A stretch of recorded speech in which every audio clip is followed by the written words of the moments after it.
Donc la classe aujourd'hui, ça s'appelle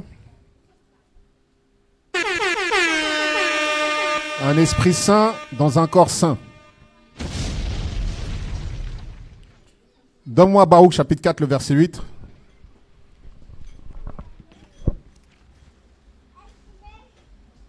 Baruch, le chapitre 3 et le verset 8. Voici, nous sommes aujourd'hui dans notre exil, où tu nous as dispersés pour être outragés, maudits et punis, pour toutes les iniquités de nos pères qui ont abandonné le Seigneur notre Dieu. Si aujourd'hui on se trouve en captivité, si on se trouve loin de la terre que Dieu nous a donnée, si on a été détruit spirituellement, c'est parce qu'on a abandonné les lois du Seigneur. Ça, c'est la réponse. C'est pour ça qu'on souffre autant. Et c'est une bonne chose d'être corrigé par Dieu pour les fautes qu'on a commises. Donne-moi Romains chapitre 15, verset 4. Romains, le chapitre 15 et le verset 4. Come on!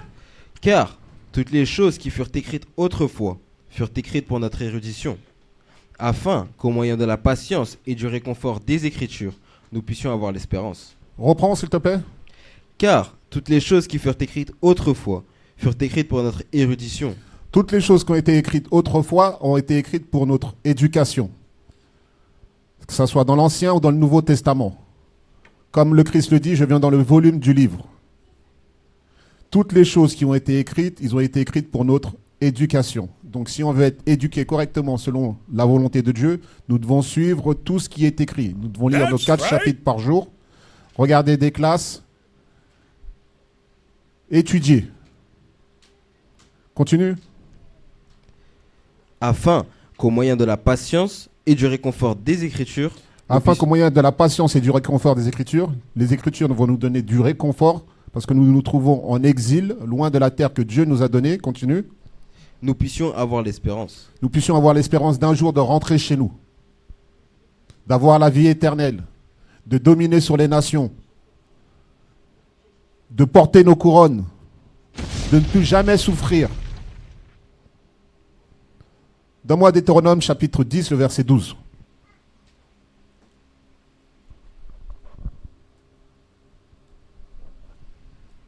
Deutéronome, le chapitre 10 et le verset 12. Come on! Et maintenant, ô Israël, qu'est-ce que le Seigneur ton Dieu exige de toi? Et maintenant, ô Israël, Dieu s'adresse au peuple d'Israël, il ne s'adresse pas à tout le monde. Et maintenant, ô Israël, on dit que nous sommes Israël. On va dans les rues, on le proclame qu'aujourd'hui, les vrais enfants de Dieu se sont levés et que nous sommes les Israélites. 100%. Continue. Sinon, que tu craignes le Seigneur ton Dieu, que tu marches dans tous ses chemins, que tu l'aimes et que tu serves le Seigneur ton Dieu. Dieu nous dit de le craindre. Si aujourd'hui on se trouve en exil, c'est parce qu'on avait perdu cette crainte en Dieu. Quand on n'a plus la crainte de Dieu, on fait ce que l'on veut. Quand on a la crainte de Dieu, on fait ce qu'il veut. Reprends le verset. Deutéronome, le chapitre 10 et le verset 12. Et maintenant, ô Israël, qu'est-ce que le Seigneur ton Dieu exige de toi? Sinon, que tu craignes le Seigneur ton Dieu, que tu marches dans tous ses chemins, que tu l'aimes et que tu serves le Seigneur ton Dieu de tout ton cœur et de toute ton âme. Il a dit et que tu serves le Seigneur ton Dieu. Nous sommes les serviteurs de Dieu. En tant que serviteurs, nous devons obéir. Continue. Verset 13. Et que tu gardes les commandements du Seigneur et ses statuts que je te commande aujourd'hui pour ton bien. Pour ton bien. Si aujourd'hui on va mal, c'est parce qu'on a désobéi. Donne-moi Ésaïe chapitre 44, verset 1er, s'il te plaît.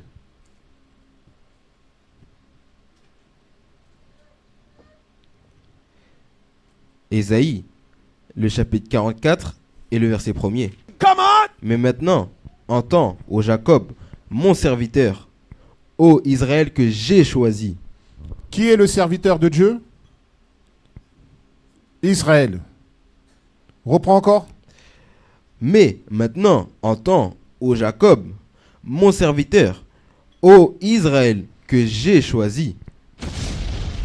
Dieu nous a choisis parmi toutes les nations. Il aurait pu choisir d'autres nations, il aurait pu choisir aussi toutes les nations pour le servir, mais il nous a choisis nous.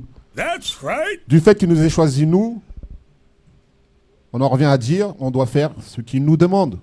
Parce que si on ne fait pas ce qu'il nous demande, il y aura des répercussions. vous travaillez, votre employeur il vous donne une tâche à faire, vous ne la faites pas, il y a des répercussions.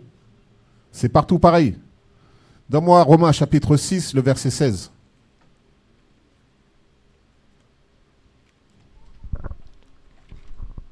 Romains, le chapitre 6 et le verset 16. Come on! Ne savez-vous pas qu'à celui à qui vous vous soumettez vous-même, serviteurs, pour lui obéir, ces serviteurs vous aident de celui auquel vous obéissez, soit du péché jusqu'à la mort, soit de l'obéissance jusqu'à la droiture. Lorsqu'on lit ce verset-là, continue, vas-y, continue, et après on va reprendre. Mais que Dieu soit remercié de ce que vous étiez les serviteurs du péché, mais que vous avez obéi du cœur à cette forme de doctrine qui Ok. vous a été transmise. Reprends le verset 16. Verset 16. Ne savez-vous pas qu'à celui à qui vous vous soumettez, Ne savez-vous pas qu'à celui à qui vous vous soumettez, ok, vous-même serviteurs pour lui obéir, ces serviteurs, vous êtes de celui auquel vous obéissez. quand on est serviteur, quoi qu'il arrive, on est censé obéir. Soit à Dieu, soit au diable. Mais quoi qu'il arrive, on obéit à quelqu'un. On ne fait rien sans être dominé. Il n'y a pas, j'ai décidé de faire. En fait, même quand on dit qu'on veut faire ce que l'on veut, on ne fait pas ce que l'on veut, on fait ce que soit Dieu veut ou soit Satan veut. Reprends le verset. Romains, le chapitre 6 et le verset 16. Ne savez-vous pas qu'à celui à qui vous vous soumettez, vous-même serviteurs pour lui obéir, ces serviteurs vous aident de celui auquel vous obéissez. Donc, en lisant ce verset-là, normalement, on doit chercher à s'examiner. On s'examine, on regarde nos œuvres, on regarde ce que l'on fait et on se demande, et par rapport aux Écritures, on regarde si cela correspond à Dieu, et si ça ne correspond pas à Dieu, si c'est le contraire de ce que Dieu nous demande de faire, c'est qu'on obéit au diable. Continue. Soit du péché jusqu'à la mort, Soit du péché jusqu'à la mort, soit de l'obéissance jusqu'à la droiture. soit de l'obéissance jusqu'à la droiture. 1 Jean, le chapitre 3 et le verset 4. Come on! Quiconque commet le péché transgresse aussi la loi, car le péché est la transgression de la loi. Le péché est la transgression de la loi. Si maintenant on est le serviteur du péché, attendez, je reprends. Hein. Ces serviteurs vous aident de celui auquel vous obéissez. Soit du péché, on a vu que le péché c'est la désobéissance de la loi, c'est-à-dire que quand on n'obéit pas à Dieu, on sert Satan. Continue. Verset 10. Non, soit de l'obéissance jusqu'à la droiture. Qu'est-ce que la droiture? Deutéronome, le chapitre 6 et le verset 25. Come on! Et ce sera notre rectitude, si nous faisons attention de faire tous ces commandements devant le Seigneur notre Dieu. Et ce sera notre rectitude si nous gardions, c'est quoi? Ces commandements devant le Seigneur notre Dieu. Si nous gardions les commandements du Seigneur. Si on garde les lois et les commandements de Dieu, nous sommes dans la droiture, nous sommes dans la rectitude. 100%. Verset 17. Romains, le chapitre 6 et le verset 17. Mais que Dieu soit remercié de ce que vous étiez les serviteurs du péché. C'est-à-dire que là, tout à l'heure, dans le verset 16, ce que l'on lit, c'est on s'est examiné pour voir si on servait Dieu ou si on servait Satan. Verset 17, il nous dit, reprend, Verset 17. Mais que Dieu soit remercié mais que Dieu soit remercié, de ce que vous étiez les serviteurs du péché. c'est-à-dire que vous vous êtes repentis. Et c'est pour ça qu'on en revient à Deutéronome aussi, chapitre 10, le verset 12. Retourne à Deutéronome chapitre 10, verset 12. Deutéronome, le chapitre 10 et le verset 12. Et maintenant, ô Israël, qu'est-ce que le Seigneur ton Dieu exige de toi? Maintenant, vous savez que vous êtes Israël. Vous savez que vous êtes les descendants d'Abraham, d'Isaac et de Jacob. Et qu'Abraham, on lui a donné des lois qui ont été données à Isaac, qui ont été données à Jacob et aux 12 tribus d'Israël. Continue. Sinon, que tu craignes le Seigneur ton Dieu, que tu marches dans tous ses chemins, que tu l'aimes et que tu le serves, et que tu serves le Seigneur ton Dieu de tout ton cœur et de toute ton âme. Ok, retourne à verset 17.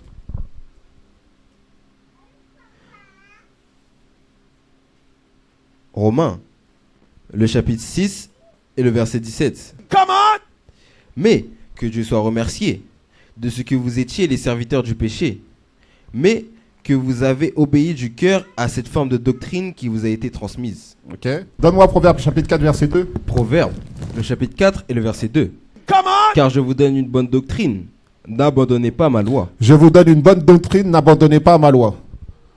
Ok. Va maintenant à Romains chapitre... Non, 2 Corinthiens chapitre 5, le verset 17. Ça va avec Romains le chapitre 6, le verset 16. Parce que le verset 16, en fait, il nous demande de nous examiner. Donne-moi 2 Corinthiens chapitre 5, verset 17. 2 Corinthiens, le chapitre 5 et le verset 17. Come on! Par conséquent, si quelqu'un est en Christ, il est une nouvelle créature. Si quelqu'un est en Christ, il est censé être une nouvelle créature.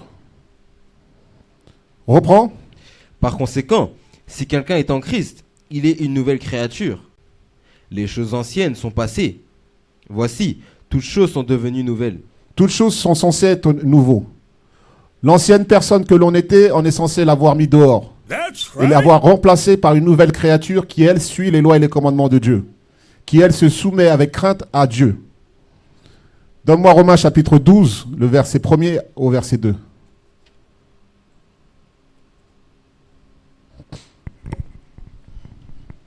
Romains, le chapitre 12 et le verset 1er. Come on! Je vous implore donc, frères, par les miséricordes de Dieu, que vous présentiez vos corps en un sacrifice vivant, saint, acceptable à Dieu. Ça, c'est le désir de Paul. Parce que ce que lui, il fait, il veut qu'on le fasse aussi. Ce que Christ a fait, il veut aussi qu'on le fasse aussi. That's right! Reprends le verset 1er. Romains, le chapitre 12 et le verset 1er. Je vous implore donc, frères, par les miséricordes de Dieu, que vous présentiez vos corps en un sacrifice vivant, saint, acceptable à Dieu, qui est votre service raisonnable. Comment on se donne en sacrifice à Dieu? Sirach, le chapitre 35 et le verset 1er. Celui qui observe la loi fait de nombreuses offrandes. Celui qui observe les commandements sacrifie une offrande de paix. En gardant les lois et les commandements, en observant la loi, c'est comme ça qu'on fait des sacrifices à Dieu. Sirach 35, verset 1er. Comme ça, vous le saurez pour la prochaine fois. Retourne à Romains chapitre 12, verset 1er au verset 2. Romains, le chapitre 12 et le verset 2. Et ne soyez pas conformes à ce monde, mais soyez transformés par le renouvellement de votre cerveau, afin que vous puissiez démontrer quelle est cette bonne et acceptable et parfaite volonté de Dieu. Reprends le verset 2. Romains, le chapitre 12 et le verset 2. Et ne soyez pas conformes à ce monde, Dieu nous dit de ne pas être conforme à ce monde, mais soyez transformés par le renouvellement de votre cerveau, mais soyez transformés par le renouvellement de votre cerveau, de votre intelligence. Continue. afin que vous puissiez démontrer quelle est cette bonne et acceptable et parfaite volonté de Dieu. Qu'est-ce que la volonté de Dieu? Psaume, le chapitre 40 et le verset 8. Je me délectais à faire ta volonté, ô mon Dieu. Oui, ta loi est dans mon cœur. Je me délectais à faire ta volonté, ô Dieu. Oui, ta loi est dans mon cœur. Montre-moi une des volontés de Dieu. Donne-moi Luc, chapitre 14.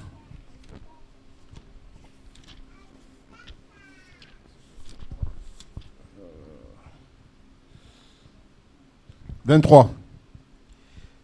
Luc, le chapitre 14 et le verset 23. Come on! Et le Seigneur dit au serviteur, Et le Seigneur dit à qui? et le Seigneur dit au serviteur, va par les routes et le long des haies, et contrains-le d'entrer, afin que ma maison soit remplie.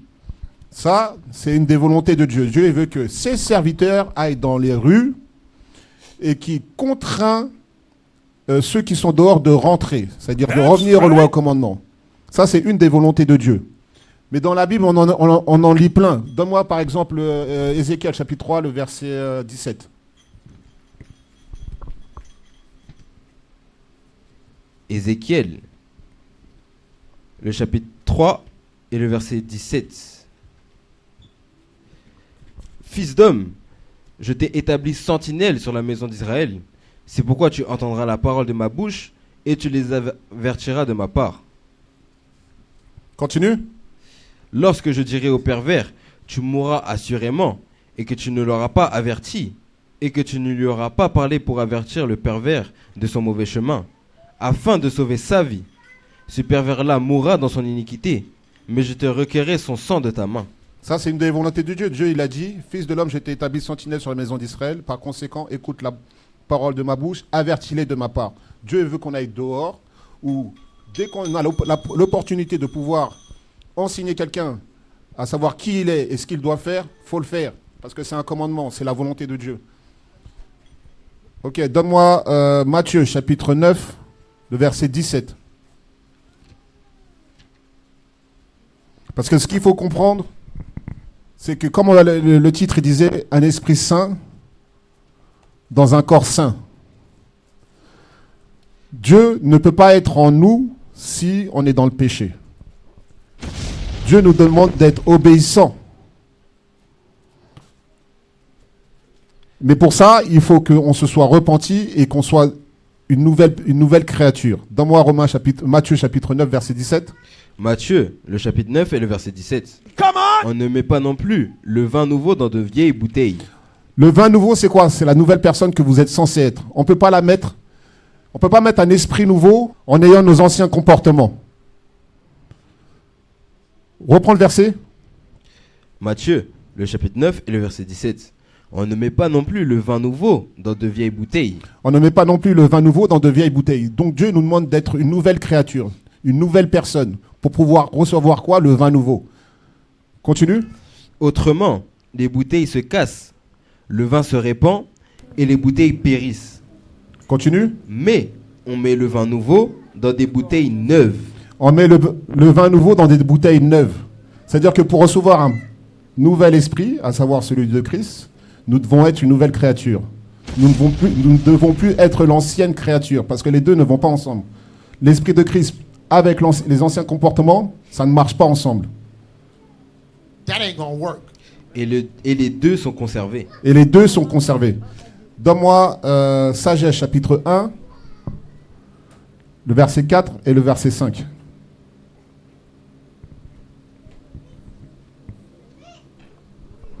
Sagesse, le chapitre 1 et le verset 4. Come on! Car la sagesse n'entrera pas dans une âme trompeuse. La sagesse n'entrera pas dans une âme trompeuse. Continue. Et n'habitera pas dans un corps asservi au péché. C'est ce que ça se disait justement dans Matthieu chapitre 9. On nous dit que, reprends le verset 4, la sagesse n'entrera pas dans une âme trompeuse. C'est-à-dire que si on garde si on est toujours l'ancienne personne, Dieu ne pourra pas venir en nous. Christ ne pourra pas habiter en nous. Reprends le verset 4. Sagesse, le chapitre 1 et le verset 4. Car la sagesse n'entrera pas dans une âme trompeuse. C'est-à-dire que pour recevoir le bon esprit, pour pouvoir recevoir la sagesse, nous devons nous repentir. Nous devons changer. Comme quand on lit par exemple dans la Bible, avant que Christ vienne, il a fallu que Jean le Baptiste vienne et qu'il enseigne le baptême de la repentance. Avant que ses disciples reçoivent l'Esprit Saint, il fallait qu'ils se repentent. Reprends le verset 4.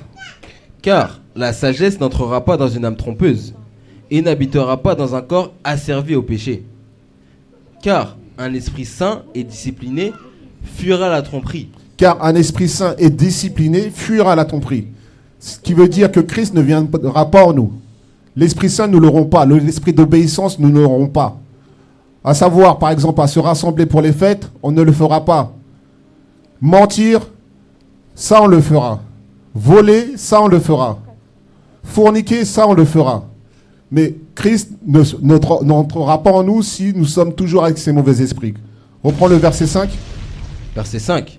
Car un esprit saint et discipliné fuira la tromperie, et s'élèvera et se détournera des pensées folles, et aura honte à l'approche de l'injustice. Et aura honte à l'approche de l'injustice. Les deux ne marchent pas ensemble. C'est pour ça que nous devons être une nouvelle créature pour pouvoir recevoir l'Esprit Saint. That's right. Donne-moi Psaume 111, verset 10, qui nous montre comment recevoir l'Esprit Saint. Psaume, le chapitre 111 et le verset 10. Come on! La crainte du Seigneur est le commencement de la sagesse. La crainte du Seigneur est le commencement de la sagesse. Par exemple, Il y a une question la dernière fois qui m'avait été posée. Est-ce que tu penses que je suis toujours dans l'esprit? À partir du moment où tu as toujours la crainte de Dieu, tu es dans l'esprit. L'esprit, il est toujours en toi. Continue. Une bonne compréhension ont tous ceux qui pratiquent ses commandements. Une bonne compréhension ont tous ceux qui pratiquent ses commandements. À partir du moment où tu as la crainte de Dieu, tu vas faire ce qu'il te demande. Tu peux commettre des erreurs, tu peux à un moment être bas, mais tant que tu gardes la crainte du Seigneur, tu te relèveras.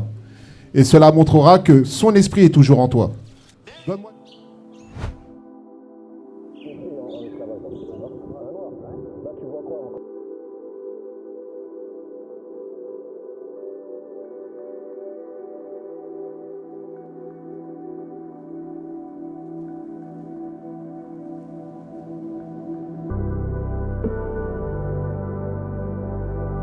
Jusqu'à l'autre. Dieu dit que le véritable peuple d'Israël sera dispersé.